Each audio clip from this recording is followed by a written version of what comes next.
चलिए, तो हम लोग यहाँ पर हिमालय पर्वत देख रहे थे और हिमालय पर्वत में ये ट्रांस हिमालय हम लोगों ने कंप्लीट कर लिया था। ट्रांस हिमालय में जितने भी इंपॉर्टेंट फैक्ट है सबको हम लोगों ने समझ लिया है। अब यहाँ पर बारी है ग्रेटर हिमालय का, मतलब कि वृहद हिमालय का। ये जो ग्रीन कलर में आपको दिखाई दे रहा है इसको बोलते हैं वृहद हिमालय, मैं आपको समझा चुका हूँ। तो अब इसकी बारी है, ठीक है। यहाँ पर क्या क्या है उसको हमको देखना है। तो देखिए, इसमें जितने भी ऊंची ऊंची चोटियां हैं विश्व में, जितने भी ऊंची ऊंची चोटियां, जैसे कि देखो, अगर पूरे विश्व में बात करेंगे, मतलब पूरा पृथ्वी में अगर हम बात करेंगे कहाँ कहाँ पे ऊंची ऊंची चोटियां हैं, तो सबसे ज़्यादा ऊंची जो भी चोटी है सब यहीं पर है।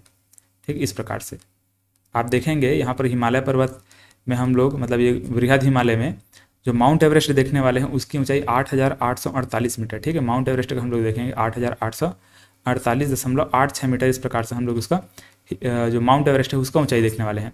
और इसके बाद जितने भी और पर्वत हम लोग यहाँ पर देखेंगे इस हिमालय में, वो धीरे धीरे धीरे धीरे कम होते होते जाएगा। 8,800 है तो 8,600 रहेगा, 8,500 रहेगा, इस प्रकार से कम होते जाता है वो। लेकिन यहाँ पर लगभग लगभग 10 से 12 जो माउंटेन रेंज है, बड़े बड़े जो ऊंची ऊंची पर्वत है वो सब यहीं पर है। ठीक है, 10 से 12 जो बड़े बड़े ऊंचे ऊंचे पर्वत है सब यहीं है, मतलब कि हमारे भारत में ही, मतलब भारत मतलब कि यहाँ पर हिमालय पर्वत में है। भारत में नहीं कहेंगे उसको, मैक्सिमम चीज़ तो मैक्सिमम तो आपका यहाँ पर नेपाल में चला जाता है। लेकिन जो ऊंची ऊंची पर्वत चोटियाँ हैं वो सब कहाँ है, हिमालय में है। ठीक, इतना आपको याद रखना है। अब उसके बाद अगर हम बात करेंगे तो और कहाँ पे है, अगर हम बात करेंगे हिमालय पर्वत को छोड़ दें, हिमालय पर्वत के अलावा हमारे पूरे इस पृथ्वी में और कहाँ पर ऊंची ऊंची पर्वत हैं, तो सीधा हम चले जाते हैं दक्षिण अमेरिका। दक्षिण अमेरिका में वहाँ पर हम जो एंडीज पर्वत देखते हैं उसके आसपास में एक माउंटेन है जिसको हम लोग जो वर्ल्ड ज्योग्राफी में पढ़ाता हूँ तो वहाँ पर मैं समझाता हूँ, है ना। यहाँ पर तो फिलहाल हमारे पीएससी व्यापम वगैरह वर्ल्ड ज्योग्राफी नहीं आता है। तो सीधा दक्षिण अमेरिका में चले जाते हैं। वहाँ पर जो एंडीज पर्वत में एक माउंटेन रेंज अपन देखते हैं एकांकागुआ नाम से, वो विश्व के सबसे ऊंची, अगर हिमालय पर्वत को छोड़ देंगे तो हिमालय पर्वत को छोड़ देंगे तो वो ऊंची चोटी बन जाती है। ठीक है, लेकिन यहाँ पर अगर हिमालय पर्वत को हम देख रहे हैं तो यहाँ पर विश्व की सबसे ऊंची चोटी हमारा माउंट एवरेस्ट है। ठीक है, तो यहाँ पर देखिए आप कहाँ कहाँ पे है, कौन कौन सी जगह में, उसको हमको याद रखना होगा। ठीक है, फिलहाल तो वर्ल्ड बारे में आपको दिमाग मत खपाइएगा, इधर बस हिमालय को आप देखिए। ठीक है, भारत को जो भी ऊंची ऊंची पर्वत है इन सब के बारे में यहाँ पर बात करना है। देखिए, तो अब यहाँ पर ये जो ग्रीन कलर में आपको दिखाई दे रहा है, ठीक है, यहीं पर हमको सबको बनाना है। मतलब ये जो ऊंची ऊंची चोटियाँ रहेंगी वो कहाँ पर रहेंगे, यही वृहद हिमालय में रहेंगे, क्योंकि वृहद हिमालय का ऊंचाई सबसे ज़्यादा होता है, मतलब सबसे ज़्यादा है यहाँ पर। तो इस प्रकार मतलब इसीलिए जो ऊंची ऊंची चोटियाँ होंगी वो भी यहाँ पर होंगी। तो एक तो पहले यहाँ पर आपको बनाना है,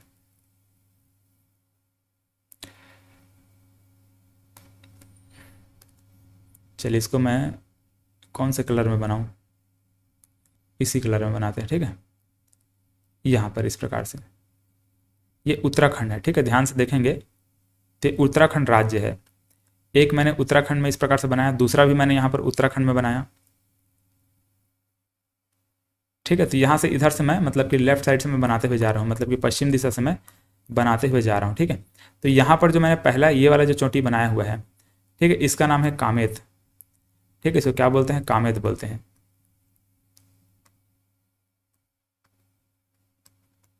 और ये कामेत है कहाँ, ये उत्तराखंड में है। ठीक है, तो ये कामेत है।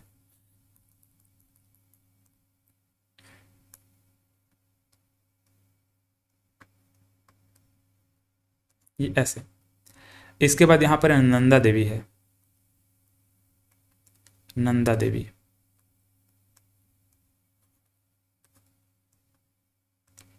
ठीक, ऐसे नंदा देवी। तो दो जो मैंने पर्वत बनाया हुआ है, दो ऊंचे ऊंचे माउंटेन पीक मैंने यहाँ पर जो बनाया हुआ है वो कहाँ है, उत्तराखंड में है, दोनों के दोनों। अब इसके बाद इधर जो मैं बनाऊंगा वो नेपाल में चला जाएगा। ठीक है, इसके बाद इधर जो मैं बनाते जाऊंगा वो कहाँ जाएगा, नेपाल में चला जाएगा वो। यहाँ पर आप देखिए ये वाला जो इस प्रकार से यहाँ पर मैंने बनाया, ये है धौलागिरी।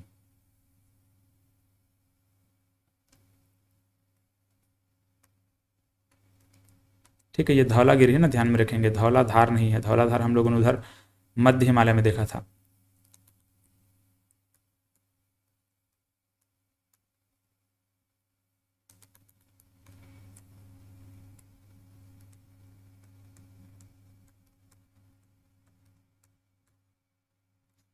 ये धौलागिरी है। इसके बाद फिर यहाँ पर मैं अगला जो बनाने जा रहा हूँ यह है अन्नपूर्णा।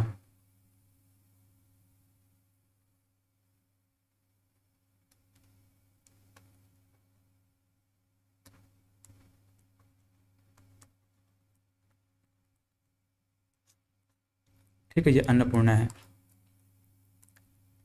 इसके बाद यहाँ पर आएगा माउंट एवरेस्ट।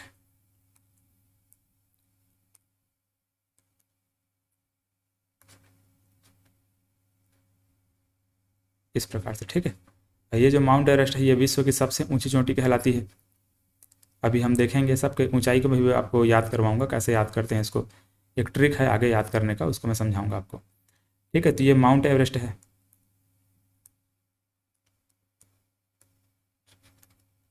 ठीक है, माउंट एवरेस्ट। इसके बाद यहाँ पर आता है मकालू।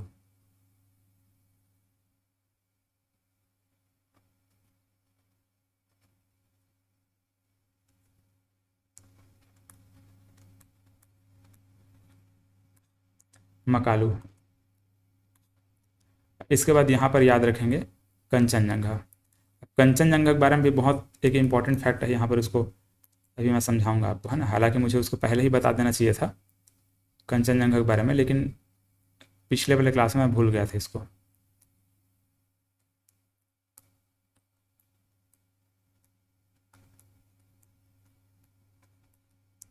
ये कंचनजंगा है। देखो अब क्या क्या है यहाँ पर, कामेत है, नंदा देवी है, धौलागिरी है, अन्नपूर्णा है, माउंट एवरेस्ट है, मकालू है और कंचनजंगा है। ठीक है, यहाँ पर इस सबको अगर ध्यान से आप देखोगे तो यहाँ पर क्या बन रहा है। मैंने कामेत पहले बोला, तो कामेत से क्या रहेगा, का रहेगा। नंदा देवी से क्या रहेगा, न रहेगा। धौलागिरी आएगा इसके बाद। ठीक है, ये धौलागिरी ध्यान में रखेंगे। और यहाँ पर ये इसका हम क्या देखे थे, ये धौलाधार था।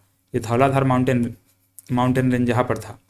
और ठीक है, ये धौलाधार है और ये क्या चीज़, धौलागिरी है। याद रखेंगे ना, थोड़ा सा कन्फ्यूज यहाँ पर लगता है कन्फ्यूजन, लेकिन कन्फ्यूज नहीं होना है। तो यहाँ पर क्या बना, ये कान धवा बना, मतलब ये अ बनेगा। यहाँ पर अन्नपूर्णा है ना, अन्नपूर्णा। तो कान धव आ। अब यहाँ पर माउंट एवरेस्ट आएगा, फिर यहाँ पर मकालू आएगा तो ममा, और यहाँ पर कंचनजंगा है तो ममा का, ऐसे। तो कान धवा ममा का, ऐसे इसको याद रख लेंगे। ठीक है, कान धवा ममा का मतलब कि यहाँ पर पश्चिम से पूर्व की ओर आपको अगर कोई पूछे तो आप ऐसे बता दें इसको, मतलब ये कान धवा ममा का, ऐसे इसको ट्रिक बनाकर याद रखेंगे तो आप आसानी से इसको बता सकते हैं। का से कामेत है, फिर नंदा देवी है। ठीक है, दोनों कहाँ है, उत्तराखंड में रहेगा। फिर यहाँ पर बाकी सब नेपाल में चला जाएगा। और ये जो कंचनजंगा है वो हमारे छत्तीसगढ़ सॉरी हमारे भारत का जो सिक्किम है वहाँ पर रहेगा। ठीक है, सिक्किम राज्य है यहाँ पर। ये वाला जो आपको अंगूठा टाइप के दिख रहा है ना यहाँ पर उभरा हुआ ऐसे, ये सिक्किम है। तो वहाँ पर क्या रहेगा, कंचनजंगा रहेगा। इस प्रकार से, तो ये कान धवा ममा का, इस प्रकार से इसको याद रखेंगे। तो ये तो हो गया आपका पश्चिम से पूर्व की ओर, इसका विस्तार हम लोग देख लिए। अब इन सब का ऊंचाई हमको याद रखना पड़ेगा। ठीक है, ऊंचाई याद रखने के लिए कैसे याद रखेंगे। अच्छा, यहाँ पर देखो सबसे इंपॉर्टेंट पॉइंट मैं आपको और बताने वाला था। ये जो कंचनजंगा है, कंचनजंगा के जैसे कि हम ऊंचाई देखते हैं तो ये 8,598 मीटर इसका ऊंचाई देखते हैं। ठीक है, और इस कंचनजंगा को हमारे भारत पर स्थित सबसे ऊंची चोटी के नाम से जाना जाता है। ठीक है, कंचनजंगा क्या बोलते हैं, भारत पर स्थित सबसे ऊंची चोटी। अब देखो इसका मतलब क्या है, हम लोगों ने तो केटू देखा हुआ है ना। अब केटू और कंचनजंगा ये दोनों में कैसा क्या दिक्कत आ रहा है, इसको बोलेंगे भारत पर स्थित। देखो यहाँ पर हम लोगों ने जो केटू देखा है, केटू को क्या बोलते हैं, भारत की सबसे ऊंची चोटी। ठीक है, भारत की सबसे ऊंची चोटी, देखो भारत की सबसे ऊंची चोटी, लेकिन ये पाकिस्तान वाले क्षेत्र, पाकिस्तान ऑक्यूपाइड क्षेत्र में आता है। इधर पीओके है, मतलब कि पाकिस्तान ने इधर को ऑक्यूपाई करके रखा हुआ है। तो इस पाकिस्तान ने ऑक्यूपाई करके रखा हुआ है केटू वाले क्षेत्र को, इसीलिए हम इसको भारत की सबसे ऊंची चोटी बोलते हैं। लेकिन भारत पर स्थित मतलब कि भारत के किसी राज्य पर स्थित, भारत के किसी राज्य पर स्थित कोई ऊंची चोटी है तो वहाँ पर कंचनजंगा है। इसीलिए यहाँ पर हम इसको क्या लिखेंगे, भारत पर स्थित सबसे ऊंची चोटी में लिखूंगा यहाँ पर। ठीक है, यहाँ पर क्या लिखूंगा, भारत पर स्थित।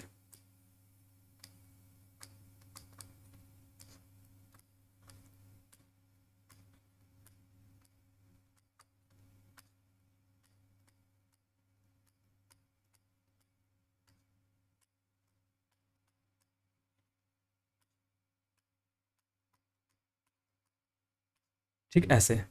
भारत पर स्थित सबसे ऊंची चोटी ये कंचनजंगा रहेगा। ठीक है, तो अब इसको दोनों को अच्छे से दिमाग में बिठा लीजिए कि कैसे यहाँ पर क्या बोल रहा है। ठीक है, दोनों में कंफ्यूज आपको नहीं होना है। तो ये इस प्रकार से ये ऐसा है। और यहाँ पर जो माउंट एवरेस्ट है, माउंट एवरेस्ट क्या है, सबसे विश्व की सबसे ऊंची चोटी है। ठीक है, माउंट एवरेस्ट क्या है, विश्व की सबसे ऊंची चोटी है। और माउंट एवरेस्ट की ऊंचाई पूछा है तो कितना बोलेंगे, 8,848। ठीक है, 8,848.86 मीटर। ठीक है, ये किसका है, माउंट एवरेस्ट की ऊंचाई हम लोगों ने यहाँ पर देखा। चलिए, अब बाकी जितना भी यहाँ पर माउंटेन पीक यहाँ पर जो लिखा हुआ उसका भी ऊंचाई आपको याद रखना पड़ेगा। ठीक है, तो इसको मैं छोटा सा यहाँ पर साइड में कहीं पर बना देता हूँ, यहीं पर देखो।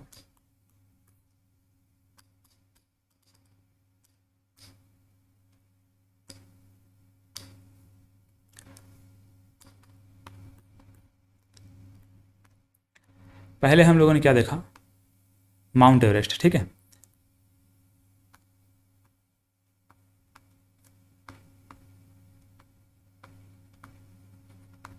माउंट एवरेस्ट, माउंट एवरेस्ट की ऊंचाई कितना है, 8,848.86 मीटर, 86 मीटर। ठीक है, ये हमारे विश्व की सबसे ऊंची चोटी है। अब इसके बाद केटू था। केटू कहाँ है, इधर है केटू, इधर मैंने केटू बताया था, ये केटू। तो इसका ऊंचाई कितना था, 8,000,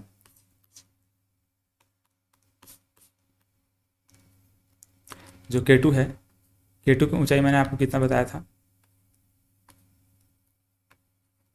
8,611 मीटर। इसके बाद एक कंचनजंगा है,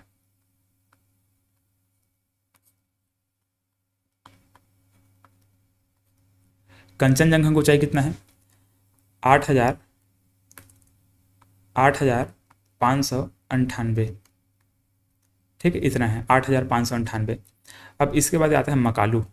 ठीक है, क्या आएगा, मकालू आएगा।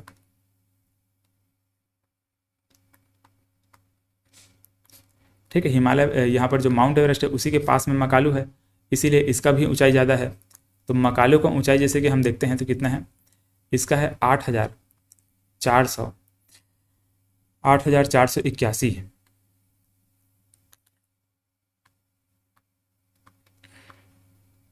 8,481।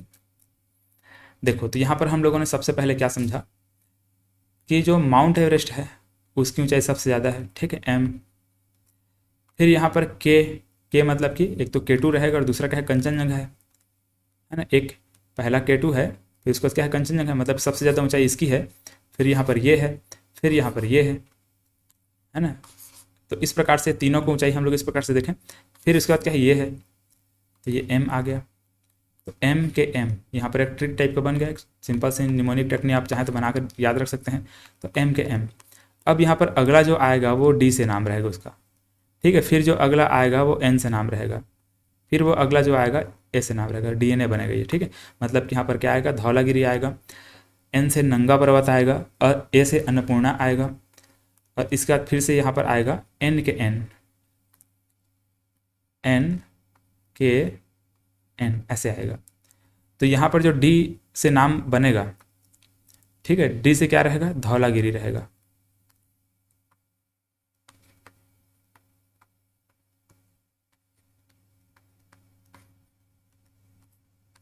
धौलागिरी, इसका ऊंचाई रहेगा 8,172 ऐसे। इसके बाद यहाँ पर नंगा पर्वत है, एन से क्या रहेगा, नंगा पर्वत, ऐसे नंगा पर्वत। अब नंगा पर्वत की ऊंचाई कितना है, 8,126।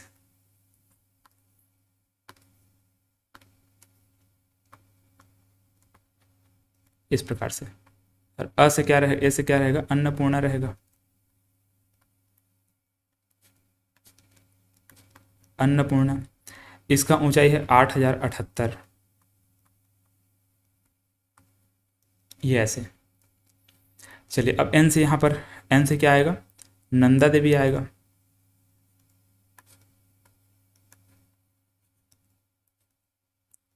इनसे नंदा देवी, और नंदा देवी की ऊंचाई रहेगा 7,817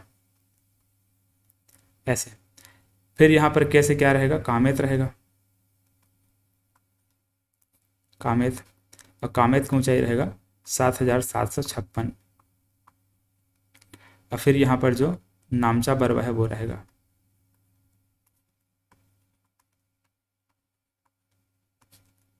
इसका भी ऊंचाई कितना है, 7,756 है, 7,756।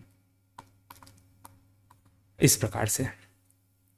चलिए, तो इस प्रकार से इनको आपको याद रखना पड़ेगा, ठीक है। याद रखने का बहुत सिंपल ट्रिक है यहाँ पर। जैसे कि देखो, ये डीएनए बन रहा है ना, ऊपर वाला क्या बना था, एम के एम बना था, है ना, एम के एम, और यहाँ पर डीएनए बना, और यहाँ पर ये क्या बनेगा, एन के एन बनेगा, ठीक है। तो ये डीएनए यहाँ पर है, और ऊपर में क्या है, एम के एम है, और नीचे में क्या है, एन के एन है। तो एम के एन डीएनए, एन के एन ऐसे रहेगा, एम के एम डीएनए, एन के एम, एन के एन ऐसे।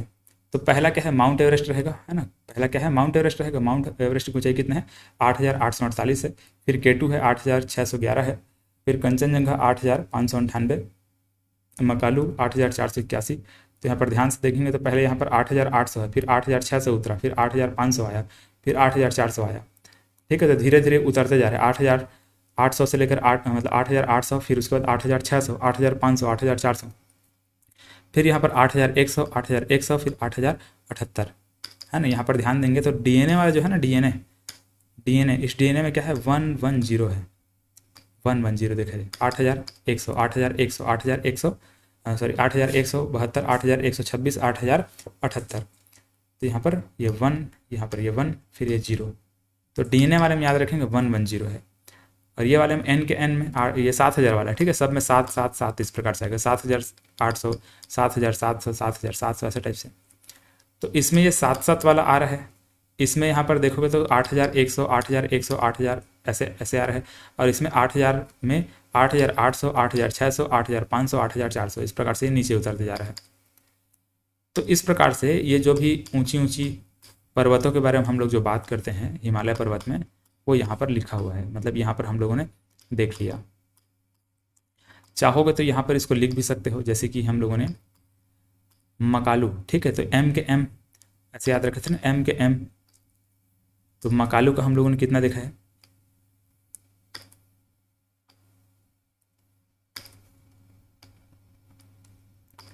ठीक है। देखिए मकालू का कितना है, 8,481 है,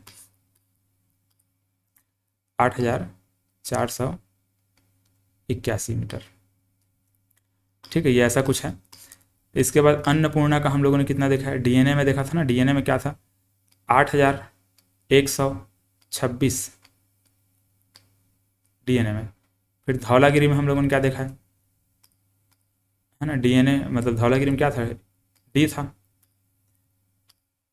धौलागिरी का डी, और डीएनए का जो वो है मतलब कि 1 था वो, मतलब कि 8,178 के आसपास था ये, 8,178 देखिए है कि नहीं है, 8,178 धौलागिरी, सॉरी 78 नहीं 72 है ना, सॉरी यहाँ पर 78 नहीं, यहाँ पर क्या है 72 है।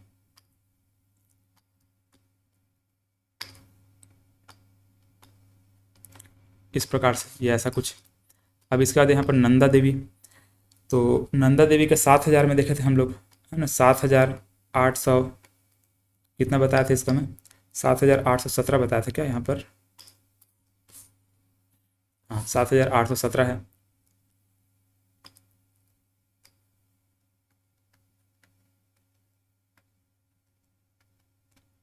और कामेत का कितना देखे थे, 7,756 ऐसे कुछ, ठीक है। कामेत का कितना, 7,756।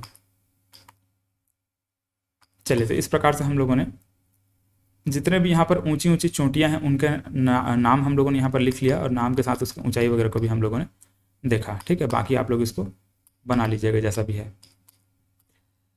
चलो, तो ये हम लोगों ने जितने भी जो वृहद हिमालय में ऊंची ऊंची चोटियाँ हैं उनके बारे में बात किया।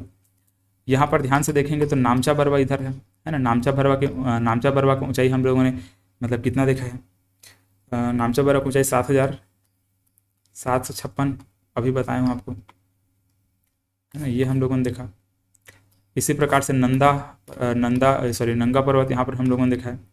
नंगा पर्वत के बारे में बताया था आपको कितना, 8,126। एक मिनट रुकिएगा, ठीक है, नंगा पर्वत के बारे में।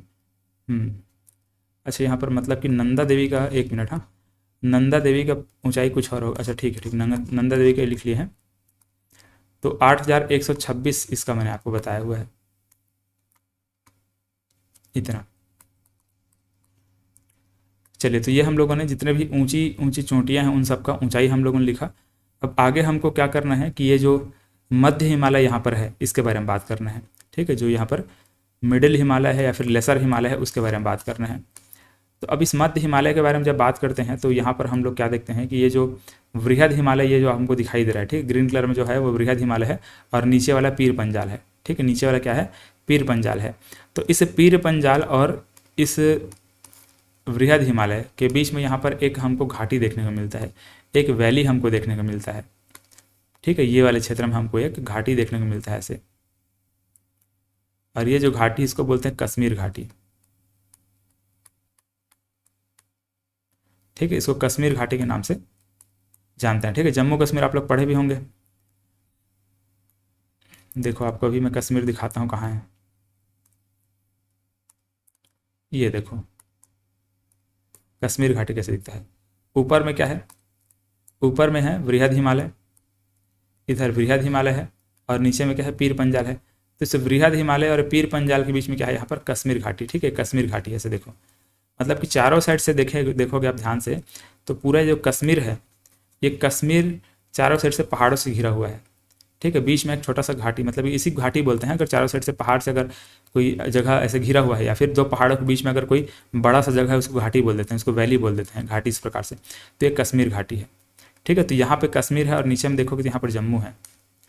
तो नीचे में क्या है, यहाँ पर जम्मू है और यहाँ पर कश्मीर है, ठीक है, श्रीनगर है।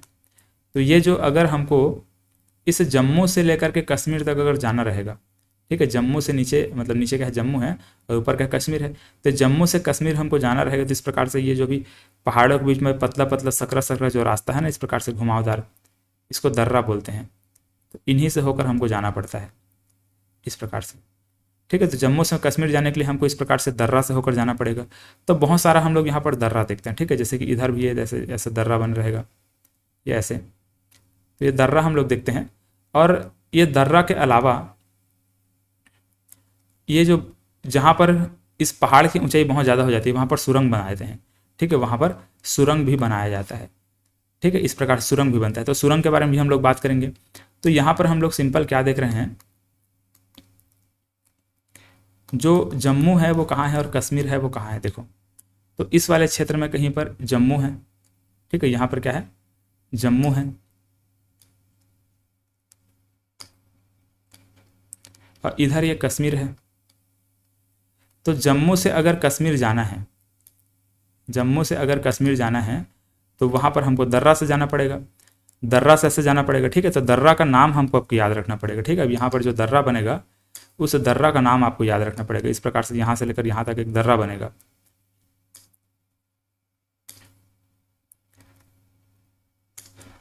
चलो, यहाँ पर अब कलर भी नहीं मिल पा रहा है, ठीक है, इतना ज़्यादा मैं लिख चुका हूँ, ठीक है। तो ये जो दर्रा है, ये दर्रा कौन सा है, ये दर्रा को बोलते हैं बनिहाल दर्रा। दर्रा किसको बोलते हैं, अभी मैंने आपको दिखाया ना, पहाड़ों के बीच में सकरा सकरा जो रास्ता दिख रहा था उसी को दर्रा कहा जाता है। तो ये जो दर्रा यहाँ पर आपको दिखाई दे रहा है जम्मू से कश्मीर के बीच में, इसको बोलते हैं बनिहाल दर्रा।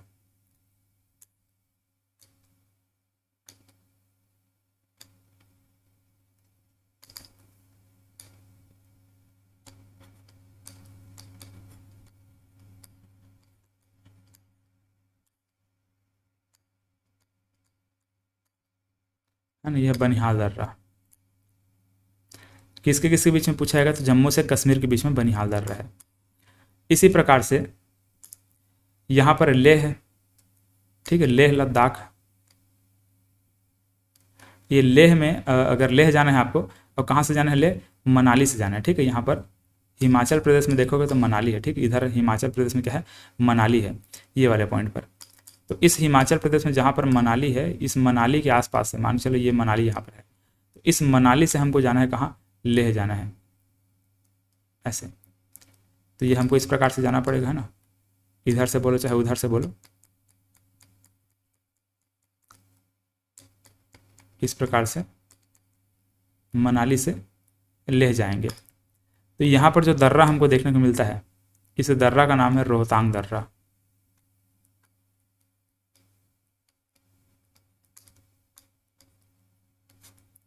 रोहतांग दर्रा,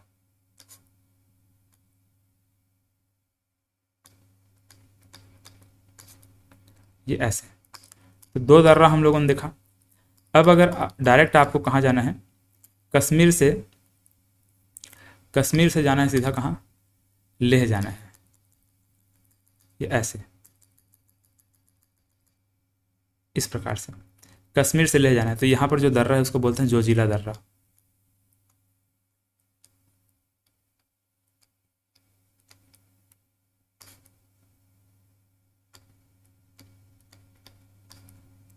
ठीक है, इसको क्या बोलेंगे, जोजिला दर्रा बोलेंगे। चलिए, तो 3 दर्रा के बारे में हम लोगों ने बात किया। कौन कौन सा दर्रा, एक तो बनिहाल दर्रा हम लोगों ने बात किया, जम्मू से कश्मीर जाने के लिए यहाँ पर बनिहाल दर्रा है ना, जम्मू से कश्मीर के लिए क्या है, बनिहाल दर्रा।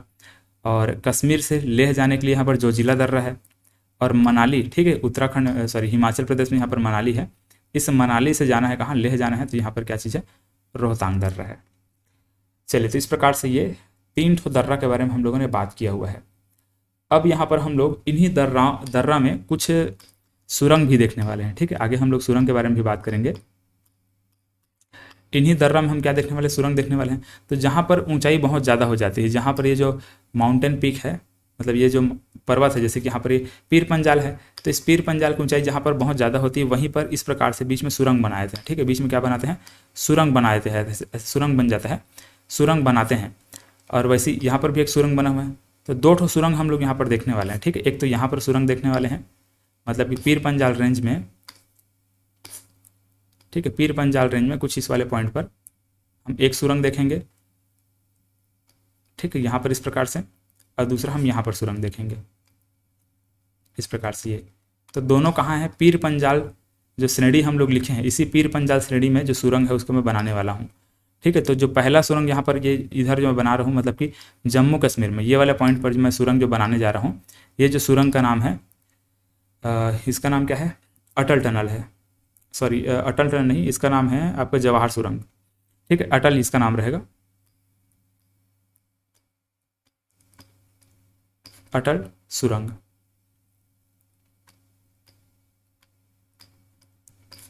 अटल टनल, ठीक है, इसको याद रखेंगे, ठीक है, अटल टनल को इंपॉर्टेंट हो जाता है।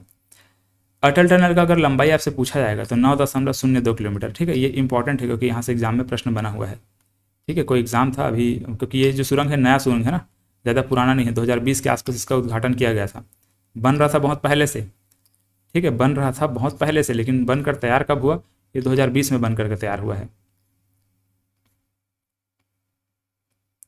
अटल सुरंग। और यहाँ पर ये जो सुरंग मैंने बताया जम्मू कश्मीर में, ये है जवाहर सुरंग।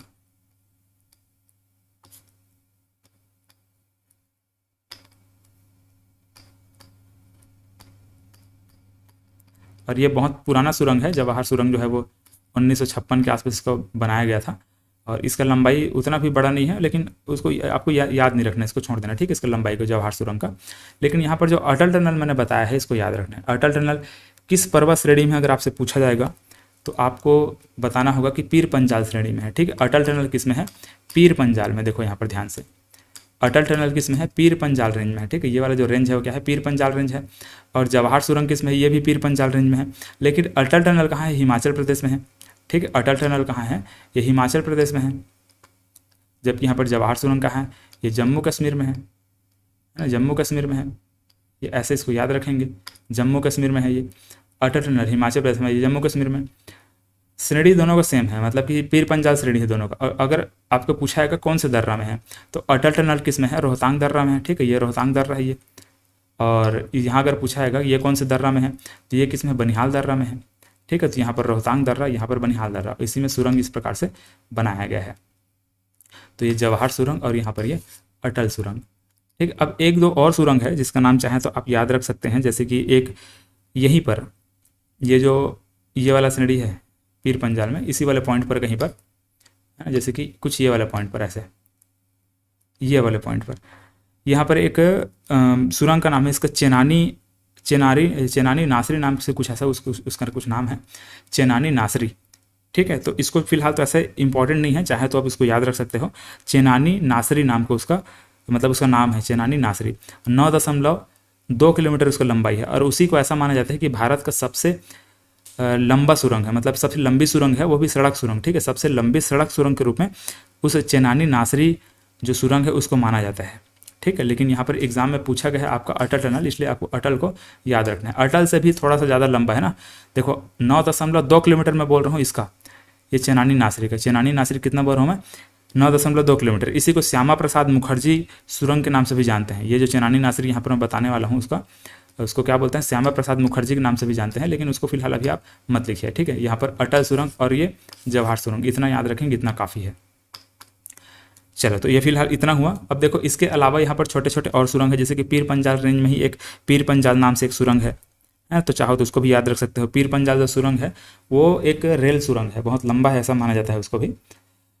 तो इस प्रकार से 2-3 और सुरंग है, लेकिन हमको फिलहाल इतने को याद रखना है, अटल कौन और जवाहर के, दोनों को याद रखो, दोनों इंपॉर्टेंट है। चलो, अब ये हमारा ये सुरंग वाला टॉप मतलब ये जो दर्रा है वो सब कंप्लीट हुआ। अब यहाँ पर कुछ कुछ फैक्ट और है, उसको हम आगे अगले क्लास में समझेंगे, है ना। एक ही क्लास में बहुत ज़्यादा हो जाएगा। जैसे कि यहाँ पर जम्मू कश्मीर जो है, इस जम्मू कश्मीर में यहाँ पर देखने वाले हैं कुछ कुछ झील हम लोग देखते हैं, वुलर झील देखते हैं, डल झील देखते हैं, उसके बारे में बात करेंगे। कुछ कुछ यहाँ पर हमको और देखने को मिलता है, जैसे कि यहाँ पर हिमालय के बीच में यहाँ पर बाउंड्री है, उन सब के बारे में बात करेंगे, है ना। बाउंड्री के अलावा यहाँ पर जो बुग्याल वगैरह है उस सब के बारे में बात करेंगे। तो बहुत सारे कुछ कुछ छोटे छोटे और फैक्चुअल चीज़ें हैं जिसको हम लोग अगले क्लास में देखेंगे। चलिए, तो आज के क्लास में बस यहीं पर समाप्त करते हैं, और अगले क्लास में हम लोग यहाँ पर जो मध्य हिमालय का और कुछ कुछ इंपॉर्टेंट फैक्ट है और यहाँ पर जो शिवालिक श्रेणी है उन सब के बारे में बात करेंगे। चलिए, तो आज की क्लास में इतना ही, मिलते हैं अगले क्लास में। धन्यवाद।